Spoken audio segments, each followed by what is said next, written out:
Hello, faithful warriors and precious standers. This is Jamie. Welcome to Road to Restoration. Thank you so much for listening in today. I wanted to encourage you by focusing on chapter 11 of Hebrews, just some sections of this chapter. As we know, Hebrews 11 is the faith chapter, and in this chapter, there's so much evidence of what happens when we as Christians, as followers of Jesus, remain faithful. And so I want to talk a little bit about Moses and then also just finish up with kind of a general summary of some of the people that lived by faith and what they gained. And I titled this, You Will Receive Back Your Spouse, because part of our faith journey is standing firm on the promises of God, and that includes receiving back our dead, raised to life again. And this comes from Hebrews 11:35.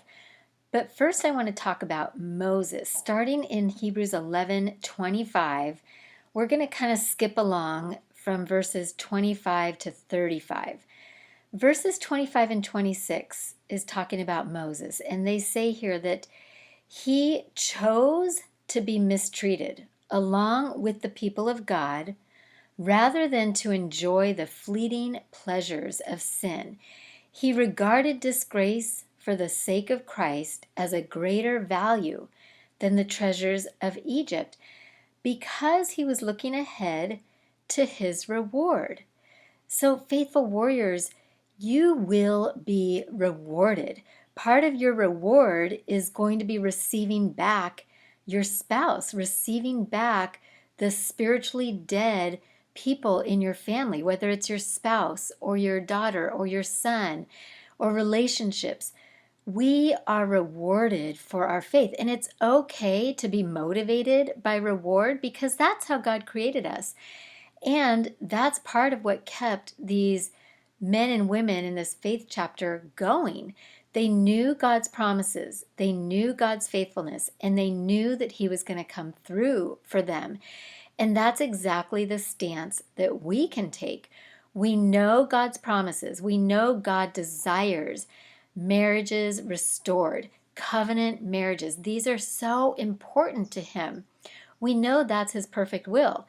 And so when we choose to be mistreated, and I'm sure anybody that has been on this journey for any period of time, any length of time, has been mistreated. And that's a choice. That's a choice that we get to make in being a stander because it really goes against the grain. It really is like swimming upstream. But that's okay because, as you know, we're not alone. There are other standers. And thank goodness for the internet where we can connect with people that are standing for marriage that may not be in our sphere of influence or live close by us. But there are thousands and thousands and tens of thousands and probably hundreds of thousands worldwide of people like you and me that are standing for marriage restoration. We are not alone in this, and we're choosing to be mistreated, choosing to be persecuted. And we're giving up the fleeting pleasures of sin. We're not going to start dating. We're not going to jump into a different relationship. Even if we have seasons and times, maybe months and years of being lonely or being confused or being mistreated or persecuted, that is part of what we're signing up for. That's part of what we're choosing. Just like Moses. Moses chose to be mistreated. But why did he choose that? Why did he choose to be mistreated rather than enjoying the pleasures of sin? Well, let's keep reading. He regarded disgrace for the sake of Christ as greater value than the treasures of Egypt because he was looking ahead to his reward. So he knew that there was going to be greater value ahead. He regarded disgrace, and disgrace is probably what all of you have felt. Disgrace is being insulted, it's bearing reproach, it's suffering for your faith, it's suffering for being obedient to God's call on your life. It's suffering for giving God a yes. It's suffering for doing things according to God's perfect will, which is not popular by the world, right? We can see that everywhere we go. That's not a popular choice. That's not a popular path to walk. And so that's part of disgrace. But back to Moses, he regarded disgrace for the sake of Christ, following God's perfect will, being obedient to the call that God has on your life, to the assignment that God has given you, being obedient to that is greater value than the treasures of Egypt. Or in our case, our Egypt is the world. It could be those around us. It could be the temptation to have a new man or woman in your life, the temptation to start a new relationship, these lies that the enemy is trying to plant in your mind, that it's going to be better with somebody else, that the grass is greener on the other side of the fence. Those are lies and deceptions that we need to be aware of, because we want to stay in this place of walking this straight and narrow path, going against the grain, going against what the world says, looking ahead at the promises that God has given us to our reward. And our reward, faithful warriors, is a restored marriage, a new marriage, a better marriage with our covenant spouse, the father or mother of our children, for the glory of God. That's our reward. That's what we look ahead to. That's what we keep our eyes locked on. And one of the things I want to touch base on just real quick is the why behind the mistreatment. And we know that we're going against the grain, but why? Why are people mean to us? Why do people insult us? Why do people persecute us? Why do we have to suffer? It's because when somebody is in sin, when somebody is willfully going against God's word, they can fall into a reprobate mind.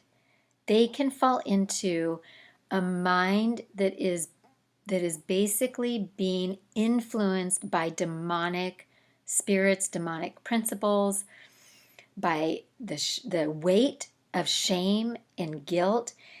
And this reprobate mind is a real thing. And you will see behavior and actions and words come from people that you never imagined were possible. And especially from your spouse. They can be some of the ones that are the most angry, the most aggressive, the most reprobate in their mind. Romans 1:28-29 says, "Since they did not see fit to acknowledge God, he gave them up to a reprobate mind," or a depraved mind. That's another translation. He gave them up to a reprobate mind to do what ought not to be done. For they have become filled with envy and every kind of wickedness, evil, greed, and depravity. They are full of murder, strife, deceit, and malice. Faithful warriors, this is the reprobate mind. This is why you're being mistreated. This is why you're being persecuted. And we have to recognize that it's demonic at the root. We choose to look past the person and look to the demonic influence behind the actions. That way we can continue to have compassion for that person that we're praying for. We can continue to not take things personally when they attack us, when they attack our character, when they assassinate our character, when they treat us just unimaginably horribly. We can look past that and say, this is not the person I married, and know that it's a demonic stronghold, that it's a demonic stranglehold. And we can choose to not let it affect us. This comes with practice. This doesn't come right away. This takes practice of not taking these attacks personally. But you can get to the place where you recognize what it is, it's demonic at the root, and you can choose to put on love and compassion instead of getting defensive or hurt. Okay, so back to Hebrews 11. Now we're in verse 27. By faith, Moses left Egypt, not fearing the king's anger. He persevered because he saw him who is invisible. He saw the faithful one. And this is our assignment. This is kind of our mandate. Like faith, like Moses, we have to have faith. Moses walked in faith and not fear, right? He chose faith over fear. And if you are being hindered by fear, just know that fear is never of God. That's the first clue that you're being attacked, is fear. The enemy tries to use fear to get us to stop. Fear is a thief. And when we walk in fear, we can get distracted from our assignment. We can get swayed to the right or the left and get disqualified. We can get out of God's perfect will. So we choose faith over fear. We walk in faith and not fear. And then it says here that he persevered. Faithful warriors, there is a process that we have to go through, and perseverance has to be our priority, because when we persevere, we don't quit. When we persevere, we push through. When we persevere, we don't let anything stop us from getting to our promise. And sometimes perseverance just has to be a decision. Sometimes we just have to decide, I am not quitting today. And we keep going. And some days we're going to look stronger than others. Some days we're going to feel stronger than others. But at the end of the day, we have to be determined to not quit and just keep going. Just persevere. And then lastly, he saw him who is invisible. Moses kept his eyes on the Lord. Moses kept his eyes on the God that he knew was true and faithful, not on what he saw around him. And he had plenty of reasons to quit. He had plenty of reasons to be afraid. He had plenty of people that were persecuting him. Even the Israelites turned on him and said, Moses, what have you done? Brought us out here to die? Let's go back to Egypt. Remember, even the people that he was sent to deliver turned on him. So if Moses can persevere, if Moses can walk by faith and not fear, if Moses can keep his eyes locked on the Lord and get to the promise, see the walking through the water, the walking on dry ground. Now we know that Moses didn't actually take the Israelites into the promised land. That was Joshua. But Moses delivered the Israelites out of Egypt. And so he fulfilled that assignment that God gave him. And then I wanted to skip ahead a couple verses. And now we're not specifically talking about Moses, but just faithful warriors in general that are listed here. But in verse 33 through 35, it says, these people that are named before, who through faith conquered kingdoms, administered justice, gained what was promised, whose weaknesses were turned to strength, and who became powerful in battle. And here it is, women received back their dead, raised to life again.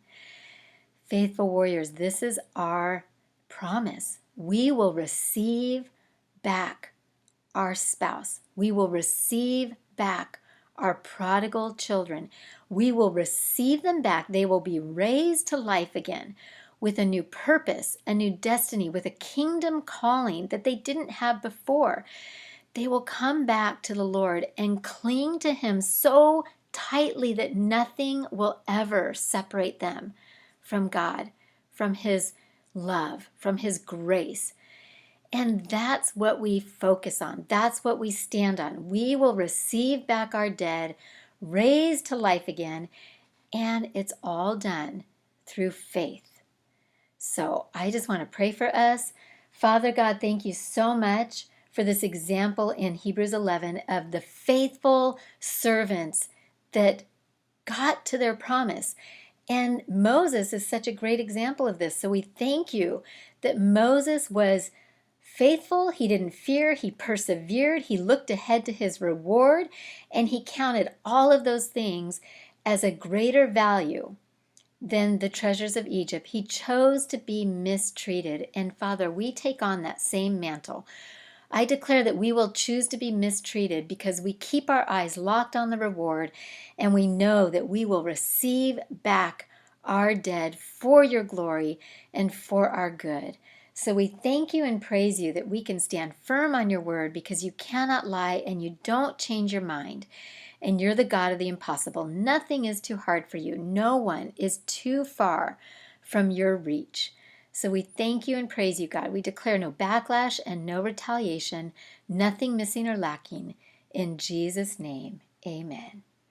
Thank you so much for joining me today. I hope you're feeling encouraged. Please like, subscribe, and share my channel. I'd so appreciate it. And remember, I love you. I am praying for you. Stand strong. Keep fighting. Do not quit. Persevere. God can, will, is, and has already restored your marriage. Bye-bye.